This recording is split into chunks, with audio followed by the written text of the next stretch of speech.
Total Wine & More is a wonderland to explore. Thousands of wines and spirits, unexpected pairings, and great gifts. Low prices and helpful guides make the holidays magical at Total Wine & More. Drink responsibly. Be 21.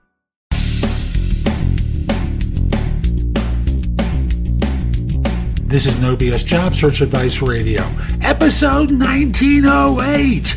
I'm your host, Jeff Altman, the Big Game Hunter, and welcome.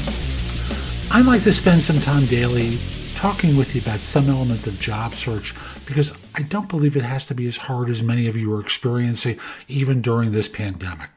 And this is a show I actually recorded for Job Search Radio a few years ago with Kevin Kermis with a very provocative title, Owning versus Renting Your Career. And I think it's a very good show. It's a Saturday in summer. I thought I'd give myself a break and bring back an old show that most of you have not heard before. Hope you find it helpful and interesting. And with that, let's just get going, okay?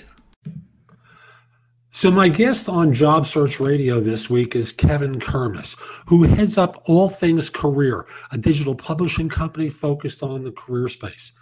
Kevin, welcome to Job Search Radio. Great to have you. Hey, thanks for having me. You're welcome. Hope we have some fun today. Yeah, I'm sure we will. I'm sure with a topic like this, I'm sure we will. Right. So let me just put it out there. Owning versus renting your career. Absolutely. What the heck do you mean by that? Yeah, well, I'll tell you, first of all, I've got to give credit to a friend of mine who brought this up, and I told her that I would be stealing it and sharing it profusely. But really what it comes down to is the difference between controlling and controlling your outcomes from a career standpoint, taking a more active role in it versus kind of relinquishing and giving up that control and being dictated by conditions around you in the workplace. So as an employee of a firm, you put yourself in the position as a participant in your career, abdicating all decision-making to big mommy and big daddy employer. Right. I think it's a mindset. I always think back to something that we said in the infantry when I was in the military, and that is, as a leader, you're responsible for everything that happens or fails to happen. And that is a fundamental mistake that I think a lot of us can make, regardless of who we are employed by, whether you are self-employed like I am, and I am responsible to those individuals who make an investment in themselves to work with me, or going back several years when I had an employer who was signing my checks, I was responsible for specific outcomes for them. And making sure that regardless of where your career is going to take you, because as we see the landscape change out there, we can rapidly move from self-employment to being employed by someone else to making massive changes in terms of our workplace and even the verticals in which we work. You've got to take an active role in controlling and dictating those outcomes for yourself. How do you see the landscape changing? You and I are veteran people. I know I've seen a lot of changes. How do you see it?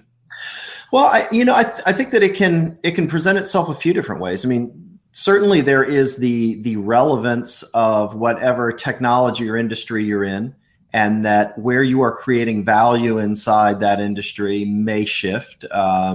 You may become more important and may work your way up to where you're generating more revenue for yourself. It may become redundant. It may become, as we look at more and more outsourcing, offshoring, automation of roles. It could be that your role is simply no longer required. The thing that I focus more on is that when you look at, I think it's upwards, well, not I think, I know, last year Gallup did a survey and upwards of 80% of employees are actively disengaged. There are a lot of us out there that just don't like what we do. And actively disengaged, what do you mean by that term? So actively disengaged is you're at work, but you are not interested in what you're doing. It's not where your main focus is. It is not intrinsically fulfilling you. You're simply put, not happy. So if that's the case, if you're running into that, why succumb to kind of the fallacy of sunk cost, meaning I've done this for 5 years, 10 years, 15 years, 20 years. I can't do anything else. Where am I going to go?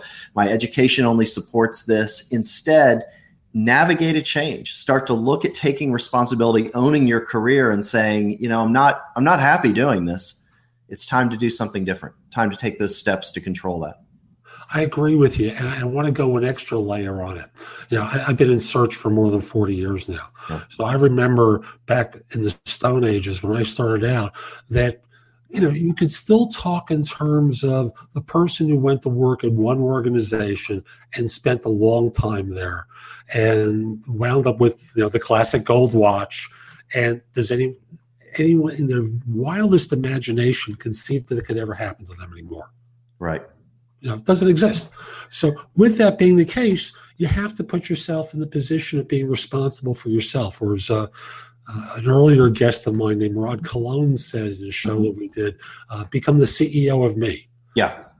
No, it's a good point that Rod makes, and I know him. And, I would take it a step further, is that I think that there is a general misunderstanding and or kind of laziness when it comes to believing if we have X number of years in an industry that somehow or another makes us more relevant, more valuable. And the reality is we've got to focus on those outcomes that we are producing. I mean, you've got to remain a student to the game in terms of whatever you do.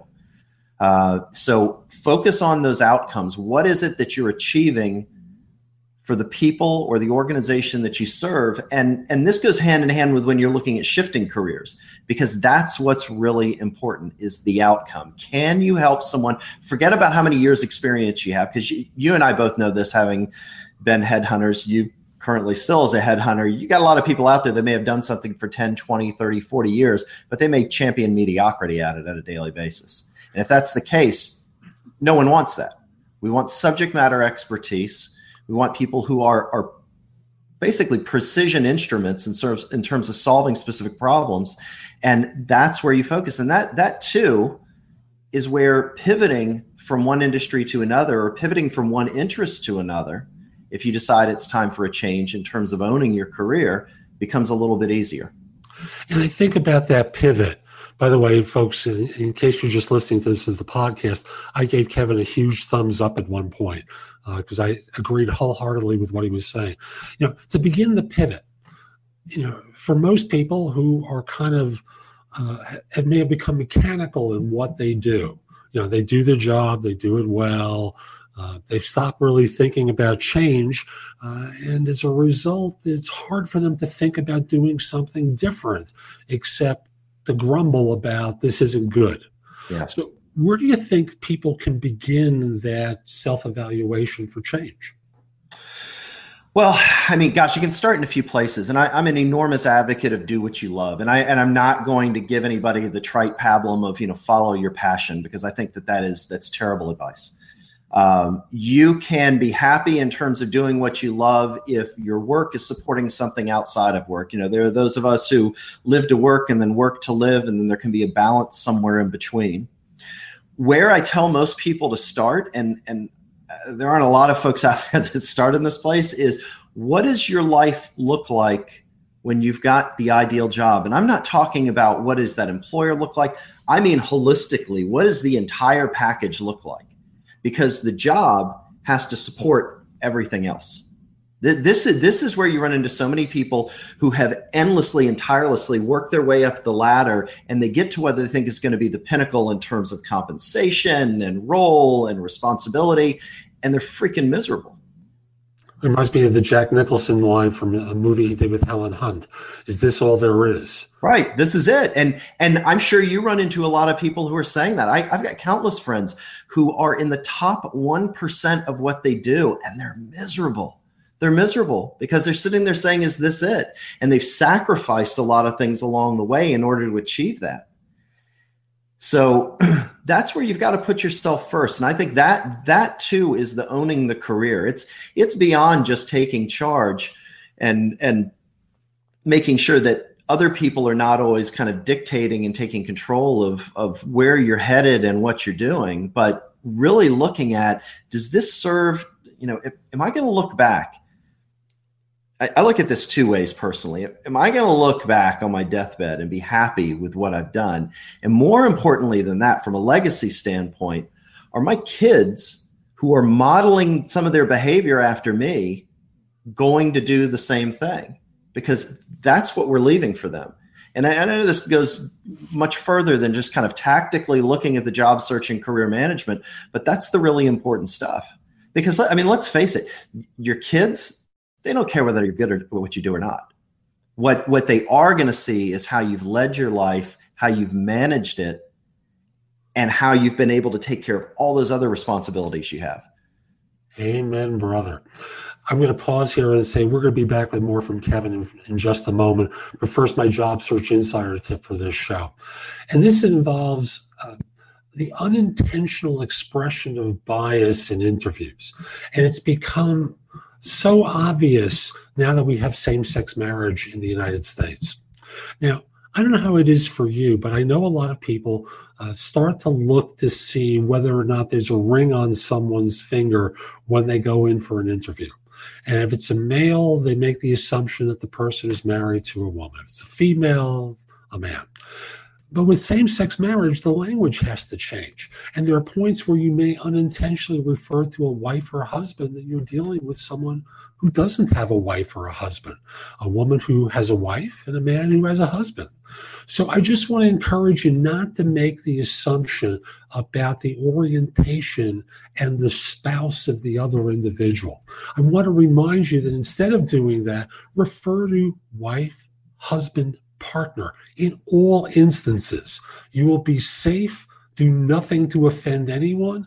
And I got to tell you, if you do offend them, a lot of gay individuals pause for a second and go, okay, they don't get it yet, and that's fine. And they put a distance up between you a little bit. So just be conscious of your language and what its impact can wind up being.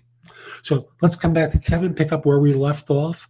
And you reminded me of a dear friend of mine whose father and uncle, I believe, were popular composers in the 1920s. They were music, very successful. And when his uncle died, this quantitative analyst and I met, and he spoke about not wanting to die with the music inside of him. You never know where that poetry resonates and what the impact is upon family, upon your kids, by doing the drudgery and resenting it as you're doing it. And that's really the big thing. They see that you're not happy, and they see that you're resigned to accepting your misery. You know, it reminds me, there's a great interview with Steve Martin that Charlie Rose did, and he asked him about his success, and Steve Martin says, you know, everybody always wants to hear me say things like, here's how you get an agent, here's how you star in a movie, here's how you, and he said, the reality is this: be so good that they can't ignore you. And the reason I share that is this stuff is hard work regardless. I tell my audience, and I particularly tell folks when I coach them, look, this is going to be hard work to get where you're going. The good news about hard work is twofold. Number one, lazy people, and there are a lot of them, are not going to do it. So that thins the herd right there. Second of all, if you don't have anything to truly contribute, if you don't have that music inside you, then you've got nothing. So you are narrowing the competition. But to come full circle back to what you said, if you are going to have to get in there and get in the muck and mire every day to produce these outcomes, shouldn't it be something that makes you feel good? I mean, it just, to me, doesn't make any sense. It's counterintuitive to do something that makes you absolutely miserable. And it doesn't matter about age on this, because not at all. Not at all. I know one of the criticisms of the older workers when they interview with younger workers is that they're jaded. And I think that comes across as being been there, done that. And, you know, it kind of seems passé to them. And I think it's just the expression of that drudgery that shows up that, oh, yeah, another job, same place, you know, doing the same thing, yada, yada, yada. Well, one of the missed opportunities, I think, for a lot of individuals who, let's put a number on it, say 25, 30 years experience. And where this comes from, what I'm about to share, is from the last search firm that I owned, and I sold out of it in 2008. We placed software sales executives with small software companies, so between $5 and $20 million. And what we found that those companies needed is that they needed someone. They typically were companies that had experienced some growth. They were now on a good trajectory, and the people that got them here were not the ones who were going to get them there. And what they needed somebody that could plug and play, needed minimal guidance, understood enough about the landscape to drive things up, didn't need a lot of large infrastructure, and could get deals done. What they needed people who had 30 plus years experience, the same group of people who were being passed over by some of the larger software companies that are looking for folks who, let's face it, are younger. And so when I run up against the resistance that people will say, well, it's age discrimination, I say, look, discrimination on all different levels exists. You just brought that up in your tip. The reality is that when you have, because boomers and millennials inverse the same problem, it's either more experience or no experience.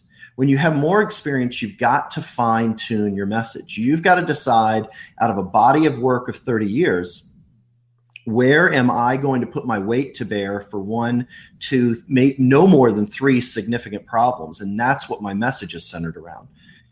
You'll suss out opportunities better. They may not be full-time. Consulting may be something that you need to seriously consider. You can certainly command more compensation, and put all that aside, you can be doing this as a dual track in terms of helping a larger community through writing books, self-publishing, taking this knowledge out and creating online courses, either create them yourself or, use something like Udemy. There's an enormous opportunity out there, and not only an enormous opportunity to help people in a way and cut down these barriers than there's ever been before, but it allows you to diversify where your revenue is coming in from, which I think is exceptionally important for everyone to do.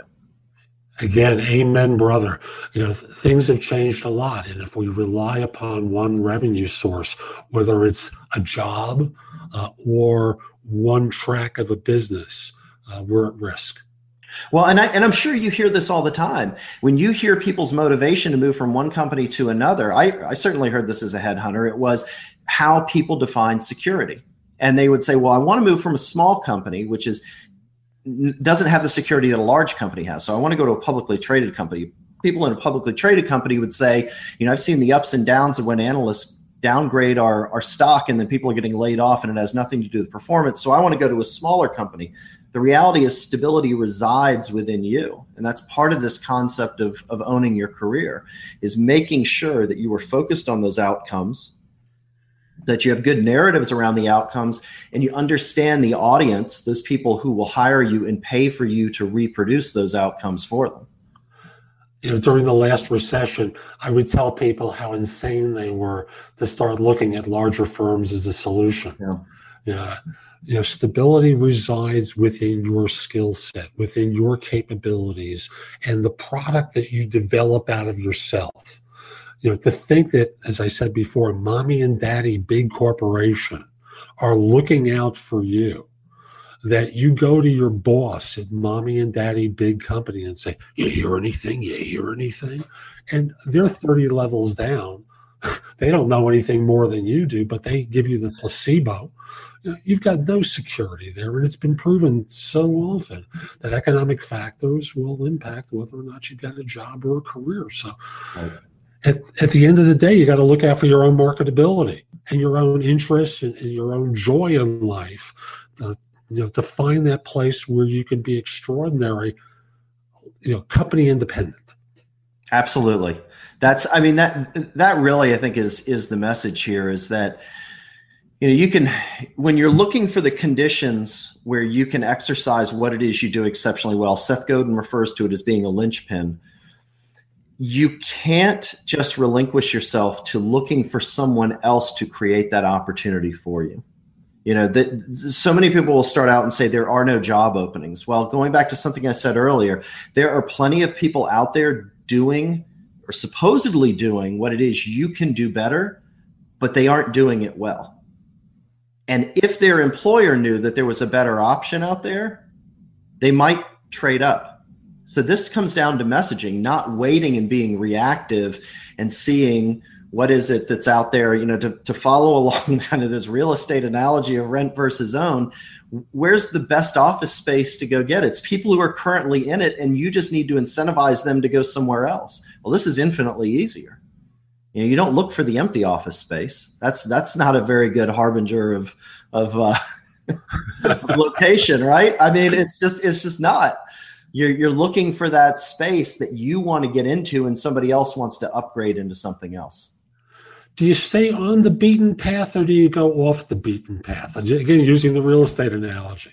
I don't know that there's a distinction or a difference between the two. I think it's a matter of consistently getting your message out there and doing that regardless of whether you are looking for a job or not looking for a job. Again, this as a headhunter, the best talent out there is always listening to the things that you have to share and you have to say, in large part because they want to maintain a relationship with you. And they know if they stay on your radar, they're never going to have to pick up the phone and call you. The same goes with your message of constantly being able to share value, to learn what other people are doing, so you know where you are on the curve, but that other people know out there what your message is, what you're great at, and they'll help share it as well. So you spoke about message and constantly being out there. So I first want you to define message. And I think the way you've set it up until this point is really to simplify, know who you are, know what you're best at, know what you love doing. Yeah, I always start out with this exercise, which is kind of a 30,000-foot view on what you do. It's exceptionally important as an individual to be able to share it, but also to empower the people around you with a nice, clean, concise message that they can share, that they truly understand. Because how many people do you know that you kind of tangentially get what it is that they do, but you don't completely understand what they do? And that comes back to the individual. So it goes like this. It's what I call the XYZ technique. I help X is the audience, do or understand why is that problem that you solve, so that Z is the outcome you want them to help them achieve. So X is identifying who that group of people is that you help. Who are and this is typically the individuals you're going to work for. And where I go in on this is less, I help controllers, I help project managers, I help sales managers. Then think about the problems that they have. So we'll back up. The individual themselves, what type of company are they working in? Niching this down as much as possible so that when you say, I help X, this group, this audience, do or understand why that problem is the thing that is keeping them up at night. It's that thing that's standing between them and a promotion, them and a raise, them and possibly keeping their job. And so that Z's that outcome they're seeking. What does the world look like when this problem is solved? Amazing. I've facilitated men's retreats around the country for many years, and there's a model for creating a personal mission that involves vision plus action equals mission. Yeah. So, that's what you just laid out so succinctly there. It's beautiful. Glad you liked it. But it is really the place for you to discover where things are congruent for you. What really will allow you to heal some of the stuff that bothers you and be of service to others. Because after all, you don't want to be doing pointless work. You want to be doing purposeful things. And folks, in the next few weeks, I'm going to be doing more shows about purpose and really connecting with the things that have meaning to you as part of your job search and part of your career planning. So keep an eye out for those shows. I've got some nice guests lined up. But back to Kevin. So we've got owning versus renting. Now, what about the fearful renter who's afraid to put the down payment down of time and effort to be able to own? There's I don't know if it's a Buddhist saying or where it comes from. The obstacle is the path. And you can physiologically get into and psychologically get into understanding why it is that we resist change. The amygdala firing up, which is our lizard brain going back to when we came out of the primordial soup, fight or flight, versus your prefrontal cortex, which actually gets really fired up when we do new things, and those two things being at odds. So what I say is when you find yourself in that situation where fear is kicking in, it's an opportunity to sit back and reflect and understand why, and not just say, whoa, I can't do that because. Take a minute and look, this is a process, guys. I mean, like it can take a while to figure this out. Take a look at what is that thing that's standing between you and where you want to go, because that is the thing that therein lies the path. That's what you've got to work over. You've got to work around. Sometimes it's the opportunity itself to get where it is that you're headed. You're a parent, right? I am. One of the biggest jobs as a parent is helping your child overcome their fears. Absolutely. And it's our time to parent ourselves or to get support and be parented in order to break through the self-imposed limitations that are based on some place in our history that we don't probably remember. But we've got to break through, because otherwise we're in a box. Who wants to live in a box? Right. Well, you'll hear performers say this all the time about getting up on stage and feeling exceptionally anxious, being terrified, and then they start and they get into it and they're good to go. And it's a constant reminder that the way that you mitigate fear is by not getting rid of it, but consciously deciding that it's not going to stand between you and that outcome you want to achieve, which means you have to be able to identify when it rears its head. You've got to know what that feels like, and you've got to pay close attention to it. So true. You also spoke about something, and I ran past it a little bit, that translates into personal branding. And we did a show about that more than a year ago that folks you can find in the archives. But if you were talking with this individual about branding themselves, I know you gave the mission statement summary, but if someone wanted to concretize it or concretize it, that may be a correct pronunciation, how would they begin that process of figuring out how to build, how to identify their brand before they go out and try building it? Yeah, that's a really important question, because so many people, and I run into this in a webinar training that I do all the time, where I lay out that XYZ technique and people immediately start firing back, which, here's what I came up with. And they're doing this on the fly while we're in the midst of the webinar, which I think is great, by the way. I mean, it just tells me that it's resonating. But the important thing, and I remember going through this myself when I came out of the military as an infantry officer and I was transitioning to the civilian sector. And that was the things that I thought were important and valued are great, but I'm never going to hire me. So the best place for anyone to start is to go back and talk to people you've worked for, you've worked with, clients you've interacted with, and ask these questions. And I'll get down to the nitty gritty. I would use something like Skype, and I would download a Skype recorder and I'd record these calls, because you've got to do a tremendous amount of listening and asking questions like, what is it that I did for you that you found exceptionally valuable? Why? What was it about that was so great? What did that do for you? This, again, if you go back and think of that construct of this XYZ, is even if you're shifting industries like I was never going to find anything like I had in the infantry, in the civilian sector, at least nothing that was legal, right? So I was looking for leaders, for managers, for folks who were going to hire me that were dealing with similar problems, that had similar mindsets, that valued similar things. And I didn't realize this at the time, but that's what it was creating. So it's something that I use all the time with clients who are moving from one industry to another and saying, I'm really clear on where I'm coming from. I think I know where I want to go, but I don't know if they value what it is that I have. And the truthful answer is I don't either. So we've got to test this stuff. You got to come up with these stories. You've got to come up with the things that you think are valuable that you have. And we've got to go find out if this other area, this other new audience values what it is that you do. Amen, brother. We don't have a lot of time left today, and I want to make sure that if there are any other points or summary you want to express that you haven't gotten to yet, that we cover that. And my interviewing hasn't gotten in the way of that. So.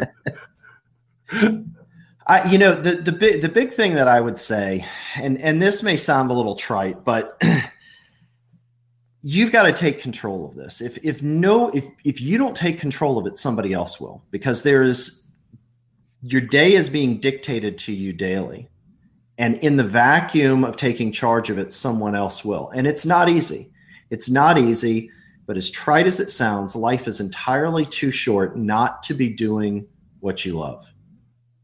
And that's all I'd say. That is the main focus that I have on a daily basis for everybody that I write for, and the videos that I'll shoot and all the work that I do. That's what it's centered around. And I know it's not for everybody, but that's okay. If that's what resonates with you, that's where I like to dig in. A lifetime is not a long time. This is true. Kevin, thank you. How can people find out more about you and the work that you do? The best place is just to go to my website or Facebook page, and it's kevinkermes.com. You can see it down below, KevinKermes.com.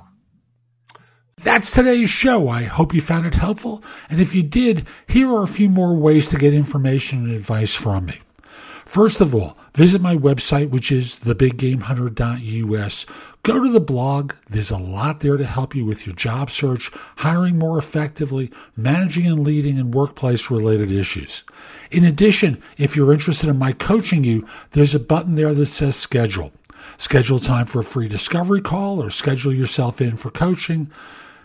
Obviously, I'm going to charge for that, but I can help you with interview preparation, leadership coaching, salary negotiation advice, making a good decision between different offers, anything related to improving yourself in the workplace, I can coach you about. If you have questions for me, you can schedule 15 minutes with me at thebiggamehunter.us/live, or a less expensive way is at thebiggamehunter.us/video answers, where you leave a message for me and I'll respond with a 3 to 5 minute video. Connect with me on LinkedIn at linkedin.com/in/thebiggamehunter. I can assure you your network will expand a lot by connecting with me. And finally, watch me on TV. Download the JobSearch TV app for Fire TV, Fire Stick, Apple TV, Roku, like 90 different manufacturers. I'll be back tomorrow with more, and in the meantime, I hope you have a terrific day. Be great!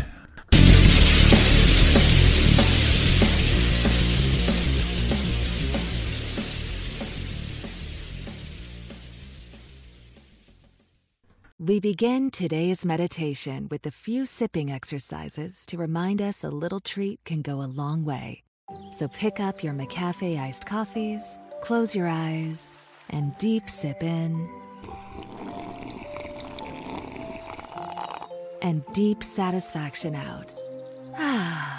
Take a treat retreat at McDonald's. Right now, get a McCafe iced coffee in any size and any flavor for just 99 cents until 11 a.m. Price of participation may vary.